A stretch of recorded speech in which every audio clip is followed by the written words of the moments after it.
Aku bukan orang yang gampang percaya tahayul. Tapi sejak aku tinggal di kamar itu, semuanya berubah. Nama keluarga, mahasiswa baru, anak rantau, baru beberapa hari tinggal di kota ini. Kos murah itu kutemukan dari postingan online. Fotonya agak buram, pencahayaannya redup, tapi harganya terlalu menggiurkan untuk dilewatkan. 3 juta untuk setahun. Lokasi strategis, dekat kampus.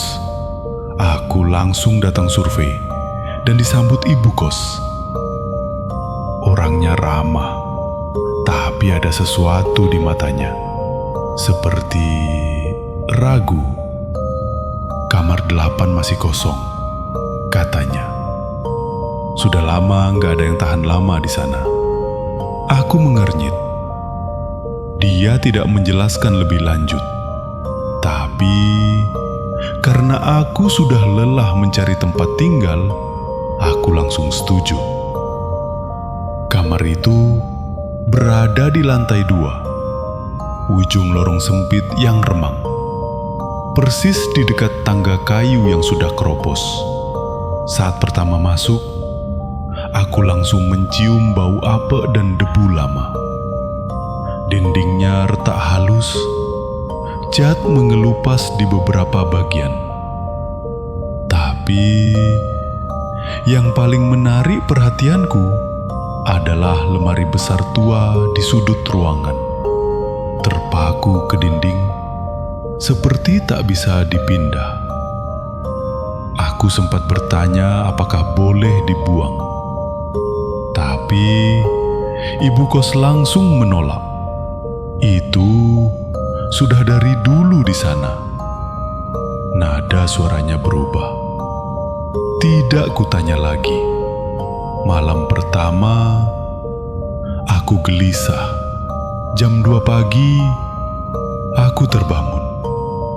Bukan karena mimpi buruk, tapi karena suara. Tok, tok, tok. Terdengar pelan, tapi jelas. Dari arah lemari. Aku duduk, menahan napas. Suara berhenti. Kutatap lemari itu lama, lalu kembali tidur. Berpikir itu mungkin tikus. Tapi malam kedua, suara itu muncul lagi. Jam 2 lewat sedikit. 3 ketukan. Selalu 3. Aku dekati lemari itu. Kubuka perlahan. Kosong. Tapi baunya anyir. Seperti darah yang sudah kering. Besoknya, di kampus, aku mencoba bertanya ke anak kos lainnya. Ada satu yang tampaknya tahu. Namanya Bayu. Begitu aku sebut kamar 8, matanya langsung berubah. Dia menatapku lama, lalu berkata pelan, "Dulu, kamar itu dipakai cewek. Namanya Rani. Dia gantung diri di dalam lemari." Jantungku mencelos. Aku ingin tertawa, menganggap itu lelucon. Tapi tatapan Bayu tidak main-main. Ada yang bilang jasadnya baru ditemukan seminggu kemudian. Dan sejak itu, setiap malam jam 2, suara ketukan itu mulai muncul. Aku tertawa kering, berusaha mengabaikan cerita itu. Tapi Semakin malam, semakin sulit untuk menyangkal. Malam ketiga, aku coba tidur dengan lampu menyala. Tapi tetap, jam 2:05, suara itu terdengar. Tok, tok, tok. Kali ini, aku menyalakan perekam suara di HP. Kuletakkan di depan lemari dan kutinggalkan menyala sampai pagi. Saat kuputar hasilnya, awalnya hanya keheningan, lalu bisikan. "Buka, aku di sini." Itu bukan suaraku, dan bukan suara siapapun yang tinggal di kos itu. Hari-hari berikutnya, aku jadi makin sulit tidur. Setiap malam, suara itu datang. Ketukan, bisikan, dan kadang suara tangisan lirih dari dalam lemari.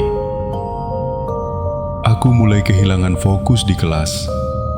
Sering melamun, mata merah, tubuh lelah. Dosen pernah menegur karena aku menatap kosong ke papan tulis tanpa mencatat satu kata pun. Teman sekelasku, Dita, menanyakan keadaanku, tapi aku tidak tahu harus jawab apa. Bagaimana mungkin aku bilang, aku dihantui lemari tua. Aku coba pindah tidur ke musola dekat kampus, tapi jam 2 pagi, aku masih terbangun. Seolah suara itu ikut denganku. Ketika aku kembali ke kamar, aku merasa ada sesuatu yang berubah. Bau anyirnya makin kuat. Dan di depan lemari, ada bekas goresan panjang, seperti dicakar sesuatu dari dalam. Aku mulai menempelkan kertas doa di pintu. Tapi entah kenapa, selalu jatuh ke lantai esok paginya. Aku mulai mencatat semua yang terjadi. Jam, suara muncul, bau yang muncul tiba-tiba, dan perasaan mengerikan bahwa aku sedang diawasi. Satu malam, saat aku mulai tertidur, aku mendengar suara di luar kamar.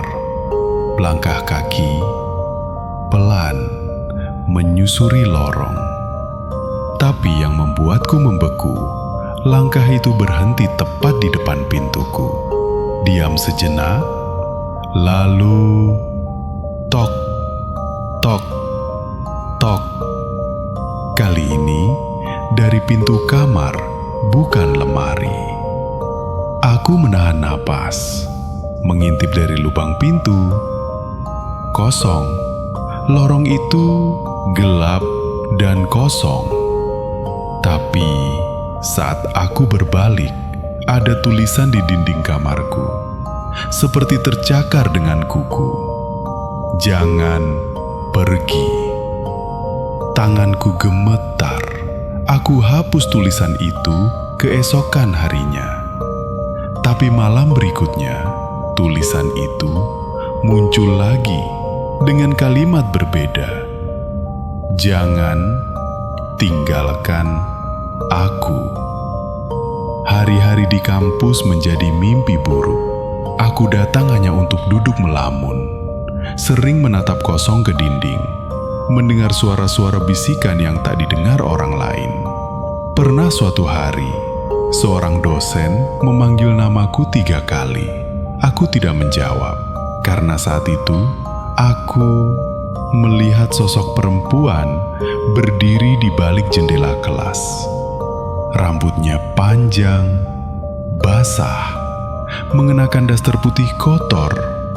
Dia menatapku tanpa mata. Dita mulai menjauhiku. Katanya, aku sering bicara sendiri, kadang tertawa pelan, kadang memandangi sudut kelas selama 15 menit tanpa berkedip. Aku Aku tahu, aku mulai kehilangan kendali. Malam ke-30, aku tak tahan. Kupaku lemari itu dengan palang kayu dan paku besar. Tapi jam 2 pagi, paku itu terlepas sendiri. Ku dengar suara dari dalam, bukan ketukan, tapi tangisan lirih. Seperti anak kecil ketakutan, aku menangis malam itu. Bukan karena takut, tapi karena putus asa. Aku terjebak. Aku sudah bayar untuk 1 tahun. Uangku tidak cukup untuk pindah. Aku coba abaikan semuanya. Tapi malam-malam berikutnya, aku mulai melihat sosok itu.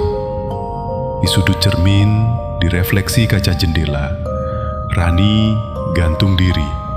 Lehernya patah, tapi matanya menatapku seperti memohon. Temani aku, jangan tinggalin aku sendirian. Aku hampir tak bisa membedakan mimpi dan nyata.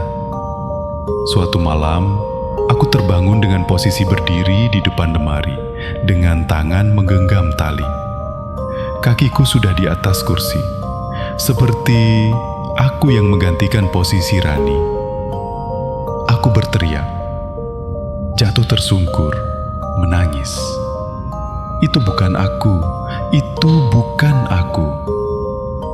Aku pergi ke warnet mencari informasi, dan ternyata kasus kematian Rani memang benar. Dulu dia sempat hilang selama seminggu. Ditemukan di dalam lemari dengan wajah menghitam dan tubuh membusuk.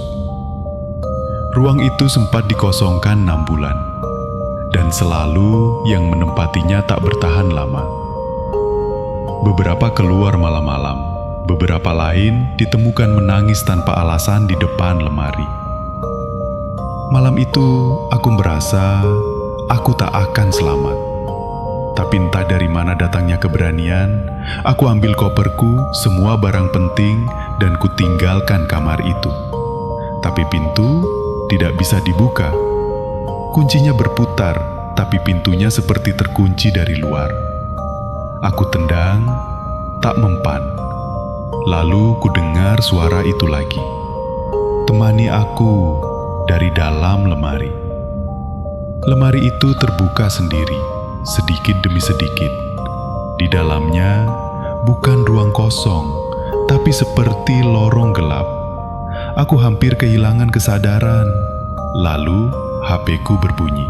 Sebuah panggilan masuk dari Rani. Aku lempar HP-ku ke tembok, dan tiba-tiba pintu kamar terbuka sendiri, begitu saja. Tanpa pikir panjang aku keluar. Ibu kos menatapku dari bawah tangga. Dia hanya bilang, gak semua orang bisa keluar dari kamar itu hidup-hidup. Kini aku tinggal di tempat lain. Tapi setiap malam jam 2, aku masih terbangun. Dan kadang, aku masih mendengar suara ketukan di dinding. Tok, tok, tok. Kamar 8 memang tidak pernah benar-benar kosong.